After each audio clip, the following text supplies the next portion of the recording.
This week on Africa Weekly, we meet the cyclists in war-torn Bangui whose hopes are riding on a revival of the competitive sport.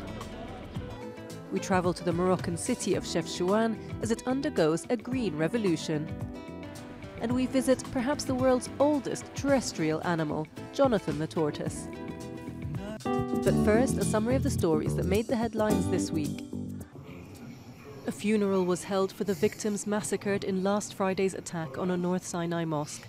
300 people, including 27 children, were killed after attackers surrounded the mosque and opened fire on worshippers.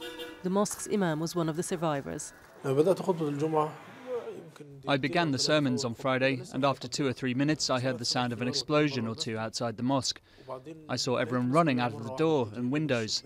Some people were hiding behind the stand. Although the black banners carried by the perpetrators resemble the flags of the so-called Islamic State, the group has not claimed responsibility for the attack. Egyptian President Abdel Fattah al-Sisi has publicly ordered his military chief of staff to restore security in Sinai within 3 months. ستقوم القوات المسلحة والشرطة المدنية. The army and police will avenge our martyrs and return security and stability with force in the coming period. بمنتهى القوة خلال الفترة القليلة القادمة. Kenya's President Uhuru Kenyatta was sworn in on Tuesday for his second and final term after months of tension. And that I will do justice to all. In accordance with this constitution. In accordance with this constitution. Opposition leader Raila Odinga has rejected Kenyatta's inauguration and vowed to hold his own swearing-in ceremony on the 12th of December. At least 2 people were shot dead in clashes with police as Odinga supporters attempted to gather for a memorial rally to honour the nearly 60 people killed, mostly by police, in over 4 months of political upheaval. Leaders at this week's EU-Africa summit have called for the immediate evacuation of nearly 4,000 distressed African migrants in Libya under a new drive to fight slave traders and traffickers. The summit comes 2 weeks after US news network CNN aired footage of black Africans sold as slaves in Libya, sparking street protests in African and European capitals and outrage from political leaders. Burkina Faso and France launched West Africa's biggest solar farm on Wednesday. The 33-megawatt facility is designed to power tens of thousands of households and ease dependence on imported energy. Its 47.5 million euros cost is being met by 25 million euros in donations from the European Union and a loan of 22.5 million from France's development agency. Cameroon's National Assembly was interrupted on Thursday when the lawmakers from the Social Democratic Front, Cameroon's main Anglophone opposition party, started singing and dancing. The spectacle was planned to force open a debate on the escalating Anglophone crisis in the Francophone majority nation. 2 policemen were killed by suspected separatists and 4 soldiers this week in a restive English-speaking region of the country. Resentment among Anglophones over perceived discrimination has fed a spiral of political demands, leading to calls for secession. The Prime Minister was forced to cut short his speech and leave the chamber.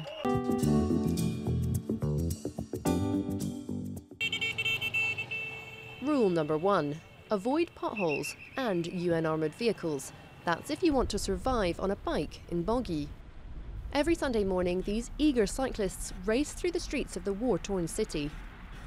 There are so many potholes. You can't cycle properly because the road is so uneven. That one's okay, but if we move away, we'll end up heading towards the soldiers. We can't cycle properly there.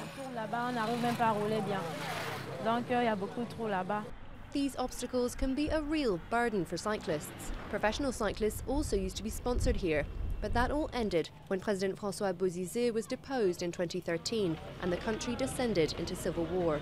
The sponsors kept their distance and the federation started running out of equipment. Since they can't afford the International Cyclists Union's membership fees, they can no longer compete on a professional level.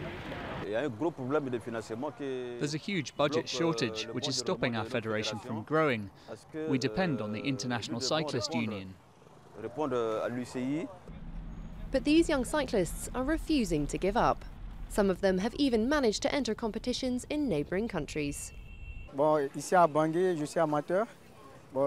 in Bangui, I'm just an amateur, but it's the 4th time I take part in the international race in Cameroon. We've completed 13 stages, and I won the last one. Despite the precarious conditions, Hervé dreams of becoming an international cyclist like his fellow racer Fatimatou, who's competed in Morocco and South Africa. And he won't let potholes or politics get in his way.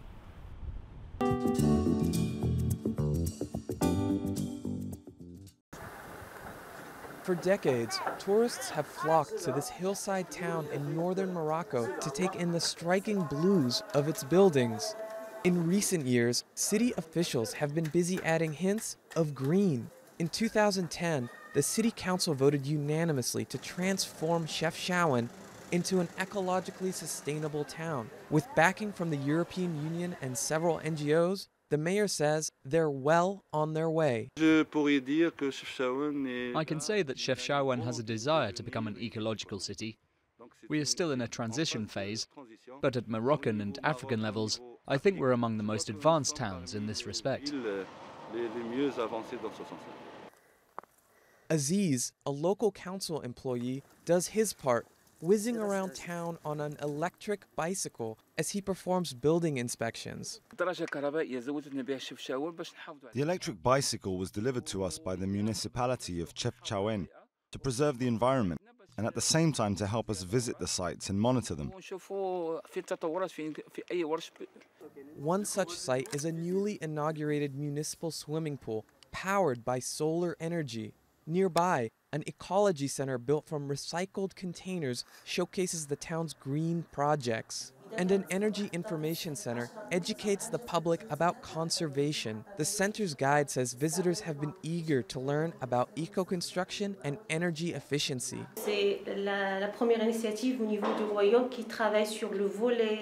This is the first initiative in Morocco working to adapt energy consumption in buildings and provide information on how to monitor energy consumption by contacting individuals, companies, public offices, and so on.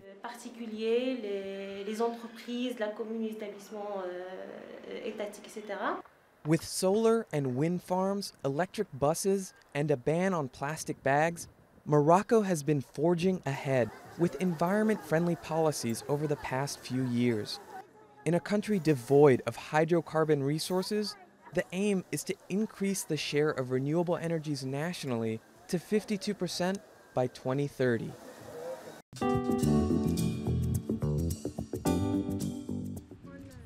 It's lunchtime for St. Helena's oldest celebrity.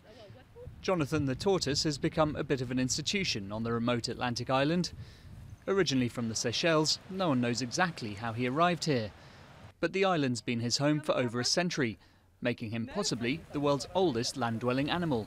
We think he's between 185 and 186 years old, but that's almost a minimum. He could be older, because we base that age on when he arrived on St. Helena, so he might have arrived as an old adult or a young adult.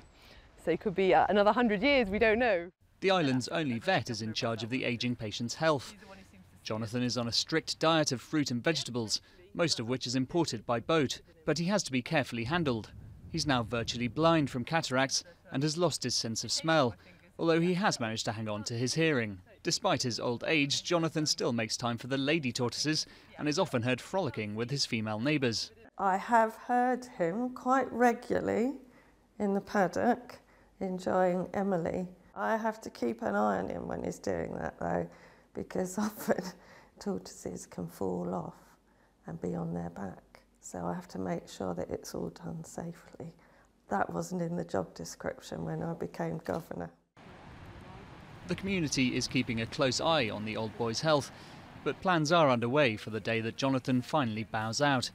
His obituary has already been written, and his tortoiseshell will be conserved and displayed on the island.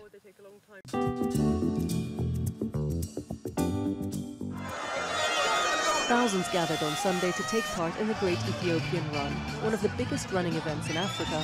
The 10-kilometre race takes place every year in Addis Ababa and is an opportunity to detect new potential athletes.